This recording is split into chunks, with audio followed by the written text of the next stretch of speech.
Bismillahirrahmanirrahim. Elhamdülillahi Rabbil alemin. Vessalatu vesselamu ala eşrefil murselin. Seyyidina Muhammed ve ala alihi ve ashabihi ecmain. Hürmetli qarindoshlar, bugungi darsimizda farzandlarimizga nima qo'yib ketamiz? Pul mol, uy imorat qo'yib ketganimiz yaxshimi yoki taqvolikni qo'yib ketganimiz yaxshimi? Bu yerda bir qissa bor. Abbasiylar xalifasi Mansur taxtga o'tirgan kuni uning yoniga Abdurrahman ibn Qasim degan olimni chaqirdi. Menga vaz-nasihat qilsizlar deydi. O chaqdagi xalifalar, podshohlar pat-pat shu olimlarni chaqirtib, menga vaz-nasihat qilsizlar deb vaz-nasihatni anglayotgan va ba'zi masalalarni maslahat so'raydi ekan. Shu chaqda Abdurrahman ibn Qasim Mansurga deydi: Mu'minlarning amiri, o'zlariga men ko'ginim bilan vaz-nasihat qilaymi yoki anglag'inim bilanmi degankin, balki anglag'anlar bilan vaz-nasihat qilsizlar deydi. Shuni bilan u deydi: Umar ibn Abdulazizning 11 bolasi bor-da. U 18 dinar dunyo qo'yib ketgan. Vafot bo'lgan vaqtida 18 dinarning 5 dinarga kipallik ishlarini qilgan, 4 dinarga qabr setib olgan, 9 dinarni shu 11 bolasiga miras qilib qo'yib ketgan. Ya'ni shu Amaviylar xalifasi Hisham ibn Abdul Malikning 11 bolasi bo'lgan. Hisham vafot bo'lgan vaqtida 11 bolasining har biriga 2 milliondan dinar qolgan. Men keyin bir kunlarda Umar ibn Abdulazizning ballarini Allah yo'ldagi jihadlarga yüzlerce atlarni atab sovg'a qilgan vaqtini ko'rdim. Ya'ni shu kunlarda bozorlarda Hisham ibn Abdulmalikning ballarining tilamchilik qilayotganligini ko'rdim deydi. Umar ibn Abdulaziz sakaratga tushgan vaqtida ballari hammasi oldiga kelib tizilib turdi. Ballarning kichik, o'zini 40 yoshga kirmay vafot bo'lgan kishi hamdi. Shundan keyin kishilar: "Ya Amirul Mu'minin, bu ballarga nima qo'yib ketdilar?" degandan keyin ularga men taqvolikni qo'yib ketdim. Agar u solihlardan bo'lsa, Alloh taolo ularning ishlariga ega bo'ldi. Inna valiyallohu allazi nazzala kitaba va huwa yatawallas solihin. Mening egam kitobni tushirgan Allohdir, u solihlarga ega bo'ldi degan oyatni o'qiydi. Agar ular solihlardan bo'lmasa, men ularga ularning gunoh ma'siyatga yordamlashishga pul qo'yib ketganim yaxshi bo'lmaydi deydi. Endi dunyoda nurg'un kishilar jabr tortadi. Mushu ballarning kelichigini yaxshi bo'larmiki deb pul yig'idi, harom halolga qaramay yig'idi hatto. Shuning bilan jiq pul qoldirib ketsam, jiq imorat uylarni qoldirib ketsam, keyin ballarim jabr tortmay yashamiki deb o'ylaydi. Ammo haqiqiy xotirjamlikdan, haqiqiy boylikdan g'aflatda qoldi. Haqiqiy xotirjamlik, haqiqiy boylik taqvolik. Bu oxirgacha foyda qiladigan, oxirgacha kapolatga ega qiladigan ish endi. Vel yaxshallazina law taraku min xalfihim zurriyatan du'afan khafu alayhim falyattaqullaha ve yaqulu qawlan sadida. Arkasida çaresiz narisidlerini qo'yib ketgan taqdirda ular uchun andishi qildiganlar boshqalarning qilib qolgan ballari uchunmi andish qilsin. Yetimlarning ishida Allohdan qo'rqsin va to'g'ri gap qilsin deydi Alloh taolo. Endi Allama İbn Cerir Tabari mufassirlarning peshvosi va tarixchi ham bir qissani bayon qildi. Bir yillarida bu Ramazon kunlarining boshlarida Makkaning Masbili degan yerida bir odam o'tiradi dedi. Abu G'iyos deb. 86 yoshlik o'zi. 4 qizi va 2 singlisi, bir ayoli ve bir qaynonasi. O'zi bilab 9 nüfus. 9 can bir uyda yaşaydı deydi. Bu adam intayin kambag'al adamdi. Ya ticareti yok, ya başka ishi yok hamdi. Muşu Ramazan kirişten bir qancha kun burun aç qaladı bu adam. İyadın bir yerden xoma o binası tapalısa yeydi bomuz fakat aşı su içiş bilen, zemzem içiş, su içiş bilen ütüdü. Ramazan kirdi. Ramazan kirgende mi aşı zo'liq ilgili işimi tapamaydı. Bir gün ayda aç ötküzdü. Su bilen iftar qildi. Et yani su bilen zo'liq yeydi. Şunu olan bu adamın bedeni intayin acizleşip gitti. O kadar kambag'al ketaydi. Ularda bunda bir tane jilbab yani uzun ko'ylakdan birisi bor ekan aran saq modayliq teshik emas yitliq emasdan birisi saq ekan shuningda u odam kiyib turib namoz o'qiyotgan uni selvetlab koni kiyimni kiyib olgandan keyin u kiyimni ayoli kiyib o'qiyotgan u ayoli o'qib bo'lgandan keyin u qizlari navbatdan ayda shu saq kiyimni kiyib namoz o'qiyotgan u qadar kambag'alamda shu kuni Ramazonning ikkinchi kuni endi shu namoz bomdodga chiqay deb haramda azon chiqqandan keyin namoz bomdodga chiqay deb mengib beshi qiyib laylab o'tirib qolgan qattiq shu uruqlab ketgan va bak ochliqdan o'tirib qolgandan keyin ashada o'tirgan yerda namozni o'qiyotgan bomdodni o'qib kun chiqquncha tasbih aytib o'tirib qildi ekan shuni bilan ayoli Abu G'iyos endi siz bir sabab qilib beqing Әмді талағы chiqib bir do'kondalarning qishqa yo bir yerga berib beqing bekim ish qilsasizmi ish qilsalasizmi shuni bilan binoning pulisini bersa biz shuni bilan iftor qilamiz kechda bir sabab qilib boqayli chiqib boqay degan ma'qul chiqib boqay deb asta mengib butun do'kondalarni iyani biyani shunda aylansa 86 yosh kelgan odamni hech kim ish qilsamaydi hamdi 86 yosh kelgan odam nima ish qilib turdi hamdi shuni bilan shu hech kim bu ish qilsamayotgan bir qancha yerda so'rab boqayotgan bizning hojatimiz yo'q deyotgan shuni bilan berib ashada bir daraxtning tubida o'tirgan qattiq besh qatib men qanday qilaman hamda mangu maylamdi mushu qizlarim ushoq bolalarim mushu ochliqni ulab kelsa qanday qilaman ey alloh sen hammaga egisan bizga egi chiqqin deb shunda o'tirgan o'tirib kichkin ko'zi uyquga ketayotgan undan keyin yana qo'siqni och bo'lgandan keyin yaxshi uxlay olmay yendiki to'pini tatlab bunday o'tirsa to'pini shunda bir qo'lida bir to'pini tatilsa bir yilon chiqadi ekanda qo'qab qo'lda tatib oldi ekan shundan keyin yana u yilon jim turgandan keyin bu o'lakmi tirikmi qanday deb yana bir tutib boqay deb men asta asta tatib boqsa uzun bir yilon chiqadi ekan qarasa u yilon emas shu yilonning terisida qilgan hamyon ekan ichini shunda olsa 1000 tilla chiqadi ekan bu 1000 tillani ko'rib bu odamning ko'zi poqrab ketganda mana Allohning bagini mushumini mendan peqir odam yo'q Makkada Allah bədimine endi mushuni olib borib bir ikki dinarni tegishib bolalarga iftorlikda yaqilay deb o'ylab bu nafsi shuni davatudi uningki aqli va taqvoliq araga kirdida to'xta buni sana bekim bermasa sen ishlab topmagan to'sang tepib olgan narsani bir yilgacha e'lon qilganga bir yildan keyin igis chiqmasa ansining oldu bu hozir sana halol bo'lmaydi sen 86 yoshgacha harom yemay endi hozir mushu haromni yeysan kishini haqqini sen hozir 1 minutdan keyin o'lamsa 1 soatdan keyin o'lamsa hech qanday garantiyasi yo'q qanday qilsa deb aqli araga kirdi shuni o'ltirib qanday qilsam bo'lamiz buni deb endi buni uyga olib borib ko'mab qo'yib at deganda haram masjidi haramga berib aşağıda bunda binası yetip ketken adamda ilan qıtgan işleri oldu. İlan qılsa, mən aşı igiski dep, moşunadan bitki birin bana, özünüz halal, könlünüzde halal qılıp bitki birin, mən turmuşumunu qamday, sizden pulunuzu qaytırıp biray, dep şu aqalga kildi. Şunu uyga qaytırıp apırdım.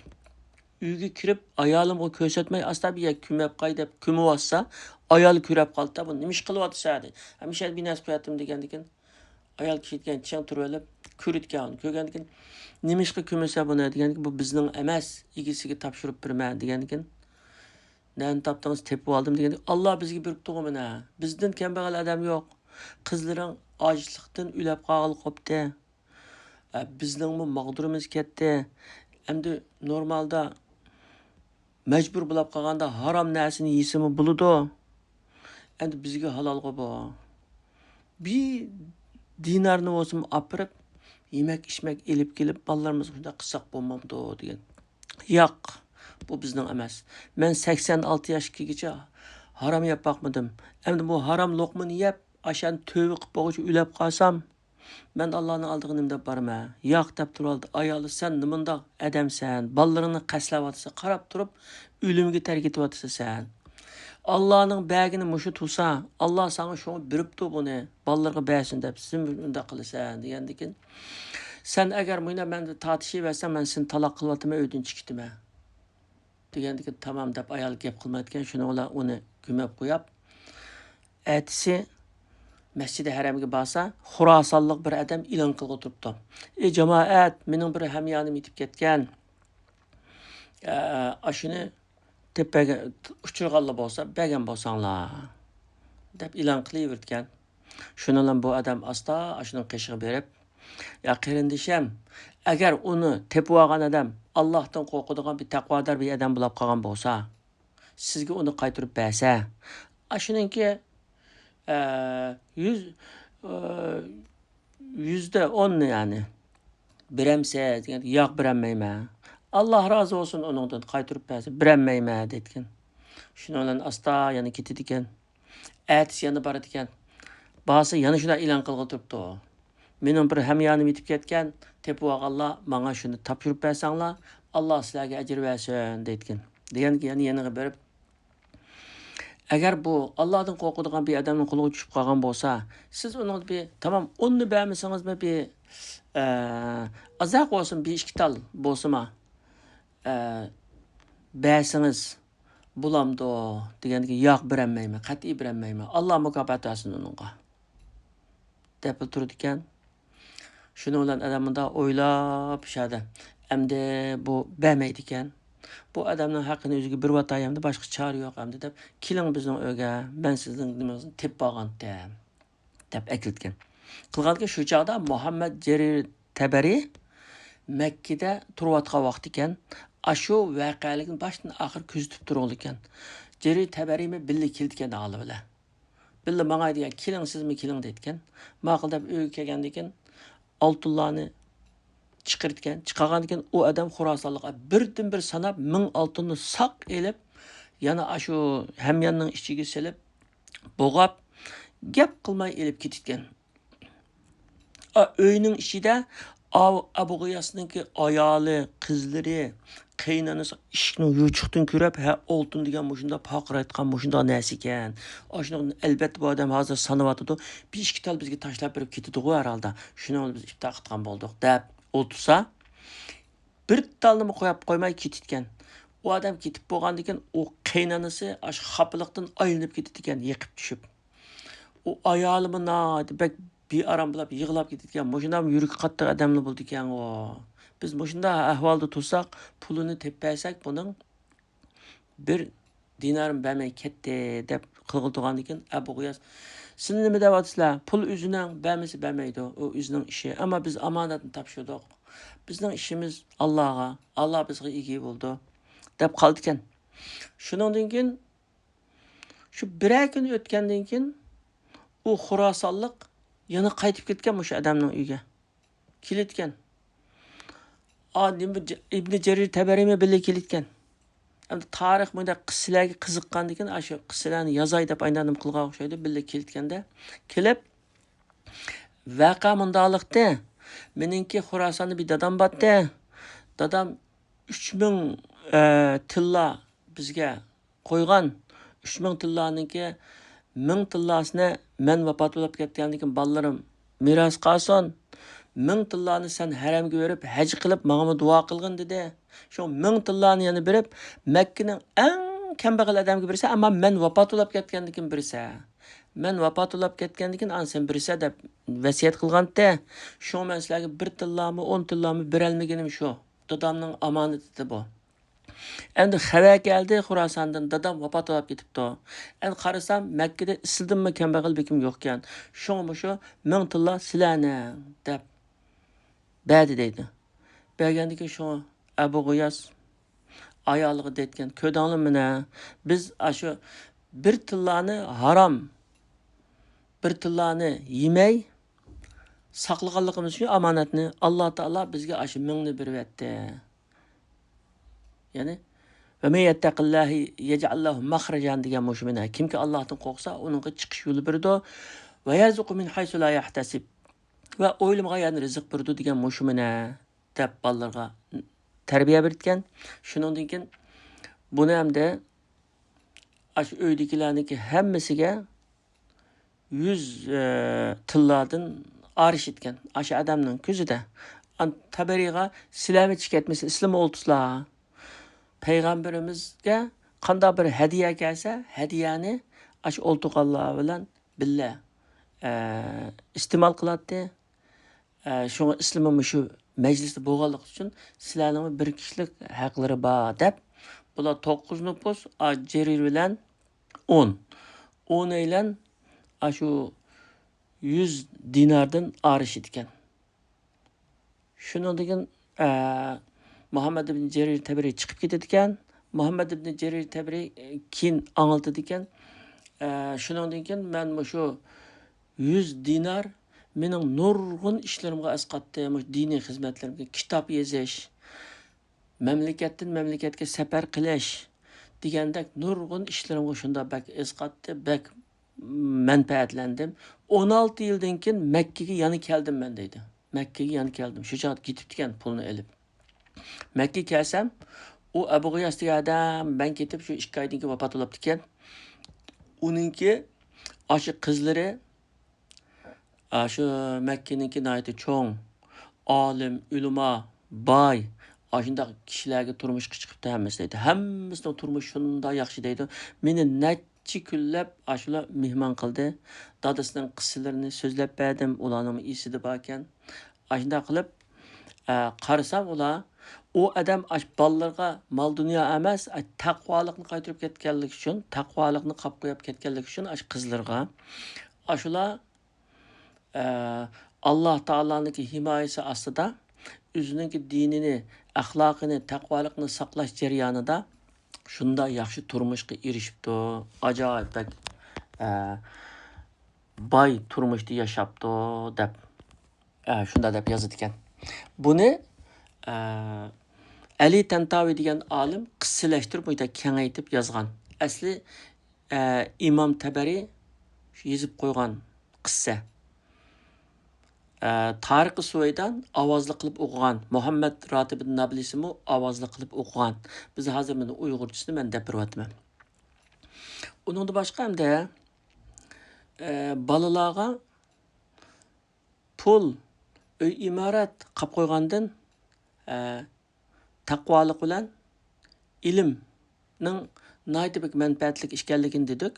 Yana bir qissa bor. Shu Saudiya Arabistonininki Jidda shahrida hozir Mahmal deymiz-ku, Jiddaninki markazdagi Mahmal. Shu yerda burun bir imorat bor ekan. 1974-yili. Bir arab odamninki imorat ekan u. Uningda shu imoratda bir oddiy bir do'kon bor ekan hamda.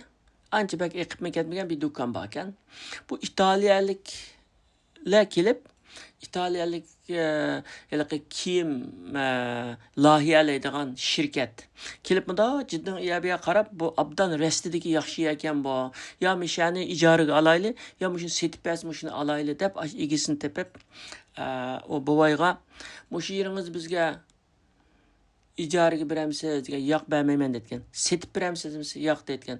Yo'q sizga necha hassa ortiq pul desangiz berayli, musha bizga kerak degan. Yo'q bermayman. Mening bir shartim bor degan.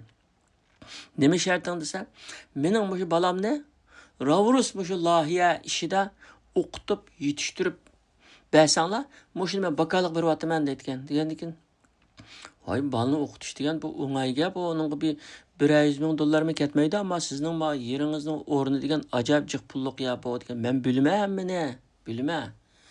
Lekin bu balamni Ravrus ayda yetishtirib, ayda qilib beralisanglar, mushuni men sizlarga beraman deganki ma'qul aytgan. Balasini shuni bilan Italiyaga yo'lga solgan. İtaliyaga yo'lga solib, shu kiyim lohiyalashda o'qiydi ekan u bir qancha yil. Bir qancha yil o'qib, uzunga qolmay keyin uniki, ash balninki bir o'ziga bir marka chiqarib, dunyoda mashhur bir markaga aylanayotgan uni kiyim lohiyalash nimasi. U markaning ismini demaydi ekan hamda ular chiqib shu nurg'un davlatlarda bor, ammo uninki keyin u bolasi shu pul tepib aşı ketgan binoning o'rniga mushu jiddidan 7-8 cho'ng binoni setib olgan deydi. Yana demak hamda odamga shu chaqda yendikili deytgan. Ay biz siz bir balni o'qitaman deb mushuncha mal dunyoni bir vatamsiz uniki mushu bal dunyoni qap qo'ysangiz mushu bala shuning bilan yaxshi ketmamdi keyingi turmushi degan ekan. Bu mal dunyo degan tugab ketdi. Ma kasb ilim degan oxirgacha manfaat qildi. Shunga bu mal dunyoga garantiya qilg'ili, ishonch qilib olmaydi. Ammo ilimga, kasbga ishonch qilg'ili bo'ldi. Shunga kasb o'rganib olsin dedim. Yana biri boshqalar bizni arablarni tayyorga hayyar deydi. Bizmi tayyorga hayyar emasligini, bizmi o'zimiz bunday binasini qilib, ishlab markalarni yarata oladiganligimizni boshqalar ko'rsin deb shunday qildim deydi ekanda. Allah Taala hammamizningki farzandlarga taqvolikdan, ilm ma'rifatdan iborat ulug' boyliqni nasib qilsin. Amin.